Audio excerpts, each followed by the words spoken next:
Hey folks, Quilly18 here, and welcome to Let's Try X-Plane 11, Public Beta 1.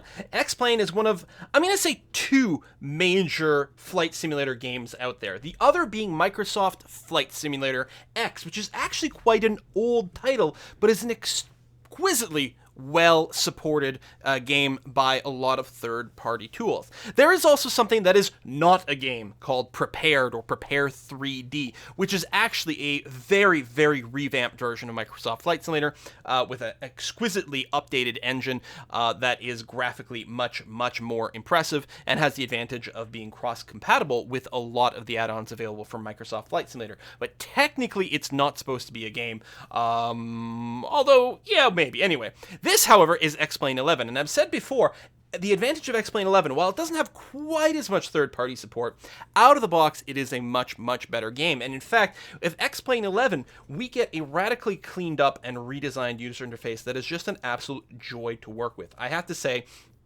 they really did do a very good job of making the user interface great. The in-game textures continue to be a lot better than the out-of-the-box options for Microsoft Flight Simulator.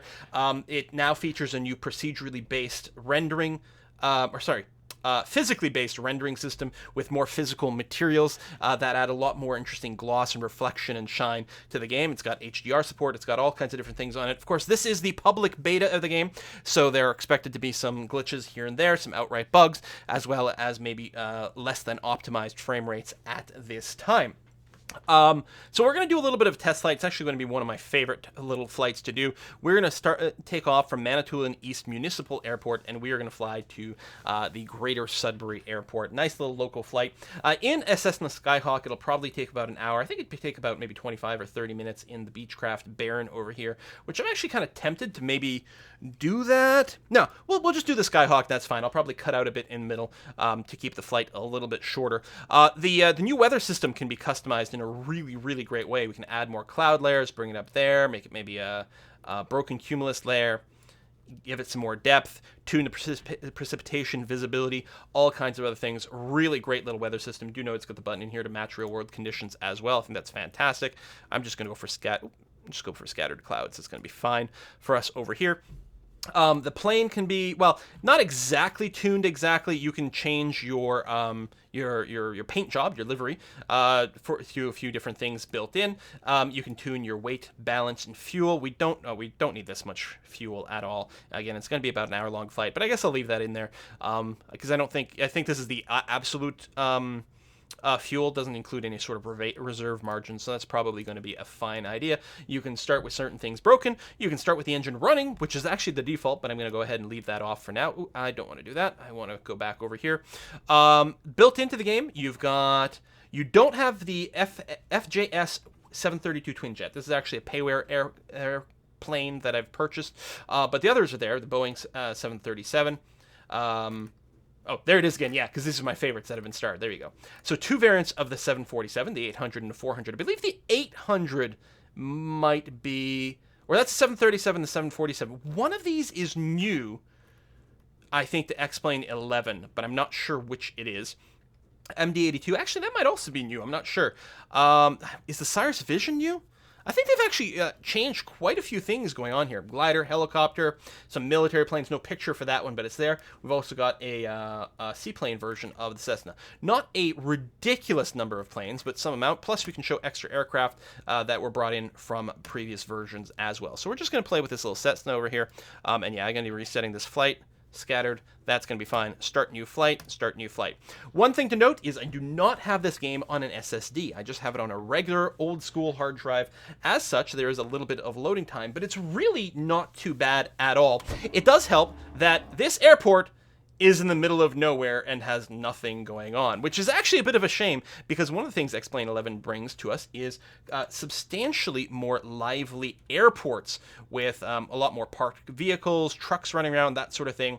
And you're going to say, well, this looks pretty lame, but this is an accurate representation of the Manitoulin East Municipal Airport. It is basically just a single strip of asphalt, that's it. No control tower. The Wikipedia page for it says something like it has, Canada Customs by telephone. So if you land here from the United States, your customs when you have to go through there, you give them a phone call, and that's that. So, you know, high security, high development, not a lot to show off, unfortunately, but there it is. It is worth noting, if we take a look at my graphic options over here, I don't have HDR turned on. I have visual effects just set to medium. The next tick up would turn on HDR. The next tick on would also turn on SSAO, something ambient occlusion, for really cool sort of shaded lighting effects. It looks great.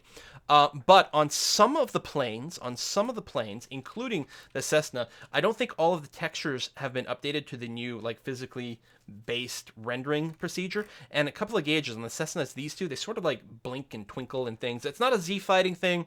It's not a shadow thing. I don't know. And I do keep my my anti-aliasing turned down, so I get like some jagged edges and stuff, because I don't care, actually. It's never really bothered me too much. To some people, it's a really big deal. But I'm fine with just, you know, increasing the performance a little bit there. So this does not represent the final graphics. And of course, it's not really a good example of them at all in any way whatsoever. But, I mean, the plane, you know, it's got some good sort of gloss. It looks very metallic to me. It's actually got real-time reflections on the ground. As you rotate around, the reflections sort of pop in and out a little bit as it updates it, you know, just a little bit procedurally, one tick at a time here. So sometimes you'll get a little bit of snap and pop in the reflections, especially, again, I have them turned a little bit lower, but it's not noticeable at all when you're in the air, and it's certainly not when you're in the cockpit as well. Overall, I think the plane looks really quite good. I mean, here you can see like a lot of the shine going on.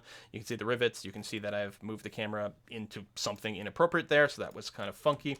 But there we have it. So anyway, let's go ahead and start this bad boy up and get into the air. Let's turn on the batteries, fuel pump. Actually, if you listen, a very satisfying sound there as the fuel pump gets started.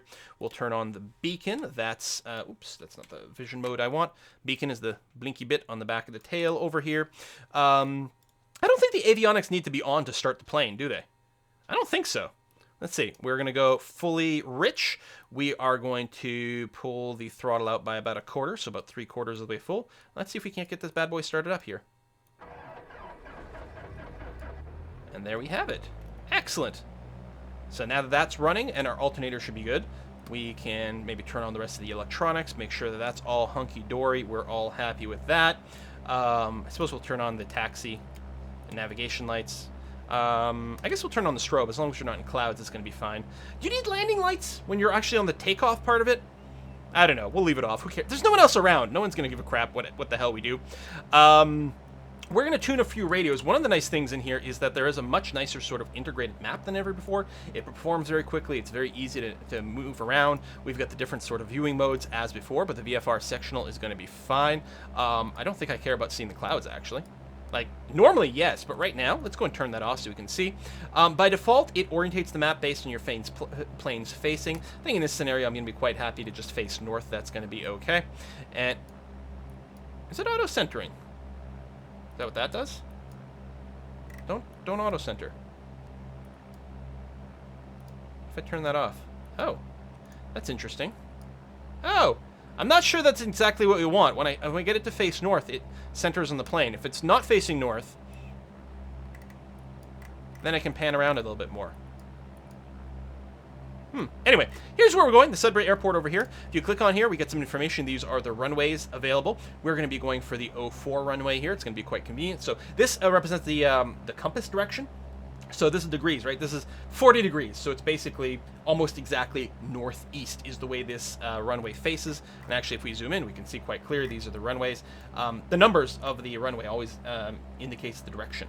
So we're going to be going for this one. So to approach this, we're going to be coming in from the south, and then we're going to be turning to that northeasterly orientation so that we can get in there. I just realized I'm still on pretty high throttle. I should pull this back so that the engine doesn't heat while we're on the ground.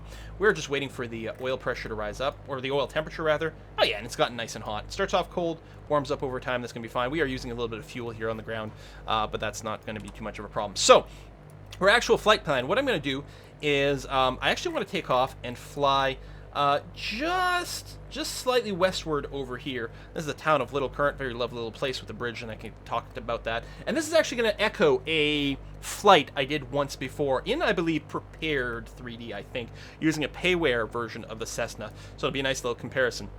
So we're going to fly there, but then what we're going to do is we're going to turn, and we are going to be using, well, while all modern planes are like loaded with all kinds of GPS and stuff like that, I really like to navigate by radio. I really like that sort of old school feel. So that's what we're going to be doing. We're going to be pointing towards this non-directional beacon over here. Basically, there's just a radio tower over here. If we tune into that frequency, these buttons are incorrect. There should be a button here to tune the ADF as opposed to the nav over here. But if we go and tune the ADF to that, which actually it still has my old setting over here, what we'll get is, on this meter, once we get into range, and we're currently out of range, this will orientate itself, so this arrow will point to the direction of the beacon relative to our airplane. Don't pay attention to the compass part of it. That literally doesn't make a difference. You can use this to help like organize yourself on various things. You sort of like set it up so it's facing whatever your heading is. But this little airplane here is us, and the arrow will point in the direction of the beacon. So basically, we're going to make it so the arrow points straight up. Again, ignore the compass directions. It's going to be irrelevant for this. So we're going to fly more or less towards the beacon, but at some point, we're going to get within range of I don't think it's on here. There it is. Excellent. Of this radio over here, this Vortac with the DME information, which is quite nice. And this will give us even better directional information. So we're actually going to tune radio 1 to that. That's what we want to do over there. This is much shorter range. Actually, you can see the distance here is about 65 nautical miles. So once we come within there, we will be able to hit the radio, and then we'll be able to orientate ourselves very well. So we'll point towards SB for a while. Once we get within range of this, we will turn actually further east, because we don't want to fly directly towards the airport. We want to fly so that we end up south of the airport, because then we're going to be turning on that 040 direction for that that runway. But there'll be a cut in between. Anyway, so nav 1 is tuned to that radio, which is fine. That's over here. Yeah, it's tuned and locked. That's good. We are not on GPS mode. We're on nav mode. This thing will eventually pick up that nav beacon. So first the ADF will kick in, then that nav beacon will kick in. One of the things I would normally do at this point is enable the radio stack so that it would be listening to the audio coming from these. And they actually broadcast Morse code. So you can always tell when you pick it up because you start hearing the Morse code. And you can even verify that you're tuned to the correct radio because the Morse code is what you expect. The problem is, as far as I can tell, this radio stack in this build doesn't currently respond to turning things on and off. So I don't think we'll ever hear the Morse code to confirm that it's coming in, but we'll leave it tuned for now. That's going to be okay. Anyway, let's go ahead and take off. Oh, what I'm going to do is I'm going to set the heading bug over here to about a 340. That's going to be the direction I'm going to be flying when I take off. We're just going to sort of eyeball things to fly over little current. After we do that, we're going to be turning. We may or may not have the ADF, I don't know. But so once we sight that we're over little current, we're going to be turning to about a 060 heading, and we'll do that until we pick up the ADF, and then we'll fly directly towards that. So anyway, let's take off. Get the flaps down. We're still fully rich, which is going to be great. Everything is set up over here, which is fine. Let's hit full throttle and release the brakes. Whoa! And we are going to the side right away, which makes me quite unhappy. Also, the fact that I can't see out the front. This is actually really unhappy making. I just have my my sight wrong. There we go. Woo! That was not good. I meant to adjust my seat first. So, oh, you know what? Our trim's not set for takeoff. That's what's going on. Because I'm pushing like almost completely down here. Yeah, that whoop should be tuned over here. Okay. That's all right. Listen, passengers in the back, don't worry about it. We did not nearly die. I totally apologize for that. I forgot to verify the trim. It's because I was already flying. It like remembers all your old settings, like if you don't just start from a completely fresh site. So yeah, that's bad. This is part of your startup checklist over here. Anyway, what we're going to do at this point is we're just going to bank over, and we're just going to go to that about 340 heading. I guess I could just say 34 or 34 or whatever. There we go. And that will eventually bring us towards the low current. So now I'm going to once again modify my trim to try to keep this climb rate, I don't know, 500 or 600 feet per second. Or per second. Yeah. Oh, shit. No, per minute. Without having to hold the stick. So you sort of find your sort of level climb rate, and then you tweak this. This is tweaking very fast. Normally I have this bound to a key on my joystick, so it's a lot easier to make fine-tuned maneuvers here. So I'm still having to apply forward pressure to the stick. Of course, our speed is climbing as well, so that's going to be modifying a few things. And if I was up on my information, I would know exactly what the ideal climb speed was on the Cessna 172. there's a particular rate that if you climb at that... Oh, I should get rid of the flaps, I think, at this point. Yeah, there we go. So, now, let's see. I'm nosing down a bit, which isn't what I want. There we go. That makes sense. I was like, why do I have to pitch down quite this much? Let's try to get this a little bit more reasonable. I could set the autopilot at this point to just program in a vertical speed, but I feel like I should be babysitting this. Let's get back on heading. Try to get this a little bit better. There we go. Now the speed's good. That's the thing I forgot. We're making all these adjustments, so now I'm having to apply a little bit of forward stick. So again, I'm just going to trim nose down a little bit more, and yeah, I should have it bound to my joystick because it's a lot easier to fine-tune with that. Another good thing to do right now might be to lean out the mix. If we take a look at on this plane, I believe the way we do it is you look at the RPMs. Is as you pull out the lean mixture, because we mostly want to just fly at full throttle all the time. There you go. When your RPMs start to drop, that's your signal that you've leaned it out enough. The reason you have to do that is because engines, of course, operate on a very careful mixture of fuel to air. There's an optimal sort of fuel to air mixture to make your engine go. And when you're on the ground, air is nice and thick. So you keep a lot of fuel going in and you end up with the right ratio. But as you go off the ground more and more and more, you end up with thinner air, so you can lean out your fuel mixture, because otherwise what's happening is you're actually not burning all the fuel. You're putting a lot of fuel into the engine, and a lot of it just comes out of the exhaust directly, which is, you know, not entirely ideal. There we go. So how's our altitude coming up? I think I'll probably freeze at about 3,500 feet or something like that. So we got another 500 feet to go, which at this rate will take us about a minute to get there. And then I'll just go and put on the altimeter. In fact, I'm going to turn on the autopilot now. I'm going to turn on the heading lock, so it'll do that. I can take my hands off, and that's going to be okay. And when we get to 3,500, I'll just put on the altitude lock as well, so I don't have to babysit things too much. And then we can go and take a look outside the plane, since it is... There we go. I just realized I was just hitting Shift 8. I hope that wasn't anything bad. Shift 8 may have been some of the trim function, but at least we're on autopilot, so that's fine. Or, there it is. Okay. No, Shift 8 is correct, my bad. So there's a plane flying over the terrain. Of course, most of the textures are optimized to be seen like nice and far away. If you look at them kind of close, they're a little bit less good because you're supposed to look at them from at least a few thousand feet up in the air over here. And this is Manitoulin. I've done this flight before where I was talking about the specifics. Manitoulin is the largest freshwater island in the world. That is to say, the largest island in a lake as opposed to an island in, say, a sea or an ocean. And there is some dispute about one island in Brazil, but F that island, it doesn't count. It's more brackish water than freshwater. Manitoulin from tip to tip is about 80 kilometers, 80 miles from here to around here. This is Coburn Island, and I don't remember the rest after that. We're about to cross over Little Current right over here, which has an interesting bridge that goes across. Technically, it crosses over to, I believe this is called Goat Island, and the Great La Cloche Islands over here. And the bridge is quite interesting because, I mean, it's fairly old, but it's relatively large, and it's a full swing bridge. It can actually swing or it can rotate a full 360 degrees if so desired, which makes it kind of special. And in all the looking around, I did actually overshoot my my altitude here. Or had I already done it? I don't remember. Anyway, we're just over 4,000 feet, which is certainly a little bit more than I had intended, but that's okay. There is a sort of chunky shadow effect that happens within your planes that I don't believe was present in X-Plane 10. I mean, there's shadow resolution is something that gets tuned all the time, right? And when you're talking about a plane that's very high up, your shadow resolution is going to be quite low, but you want your inner shadows to be quite a bit more accurate, and they often are, but every now and again there'll be some of the shadows that have the blocky sort of low res effect, as if we were seeing the shadow from like 1,000 feet away, even though we're right on top of it, and you can see that sort of blinking there. But I suspect these little rendering issues are something that are going to be looked at relatively soon in the game. You know, open beta kind of stuff. So, oh, I overshot it. There's a Little Current over there.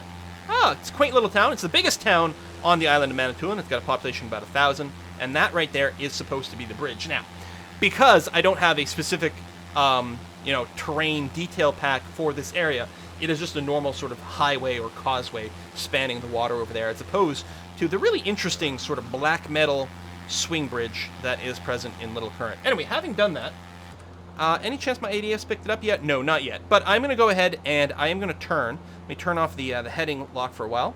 And I'm just going to start a turn eastward. We're going to go to about, I don't know, I guess an 06 heading. Something like that. Up over here, we can actually see some, well, I'm going to call them mountains. These are part of the Great Lacloche mountain range, which about 2 billion years ago were incredibly tall, taller than things like the Himalayas are now, for example. Really, really quite massive mountains, but they're very old and have been worn down over the millennia to, well, to, I guess about this height. You know, they're still, you know, still climbing it is kind of a pain in the ass, but it's mostly very hilly rather than what you would probably consider to be more mountainous, for example. Although this is really interesting geology, and in fact, Manitoulin Island does it as well. It's the westernmost tip of the Niagara Escarpment, which is an interesting sort of rock formation.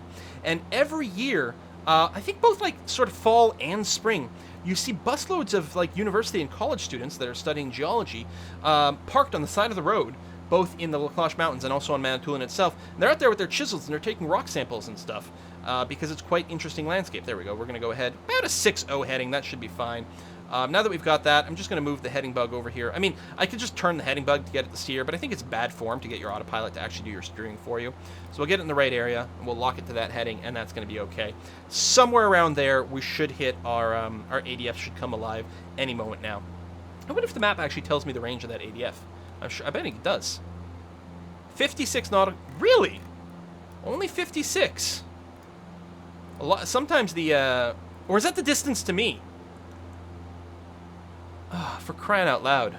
I assume this was the range that it reached, but it doesn't say range. It says distance.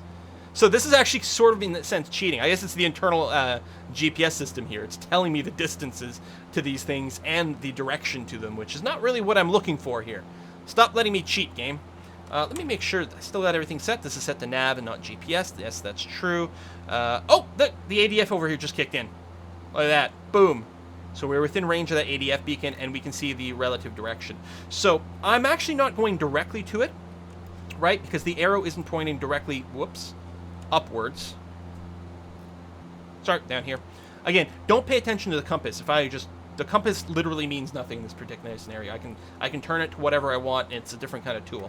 I'm heading roughly towards it, but slightly to the right, which is good because the airport is slightly to the right of that beacon relative to me. Our nav hasn't kicked in at this point yet. We're still out of range of that, but that's going to be fine. So my plan is to continue to fly more or less directly there for now. And then when I get within range of the nav beacon, what I want to do is I want to find the 4.0 radial for it over here.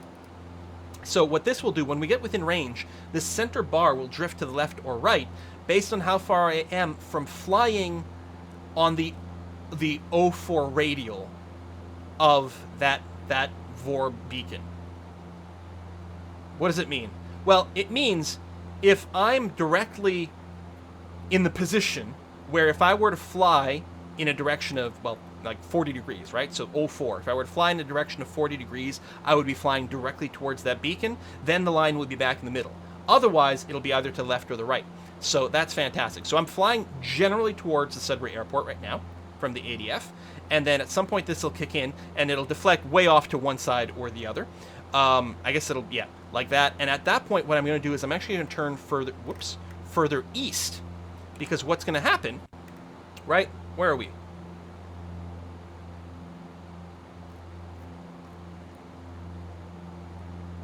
Oh, you.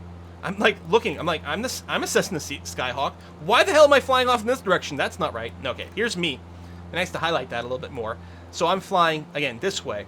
But because of the runway that I want to take goes here, right?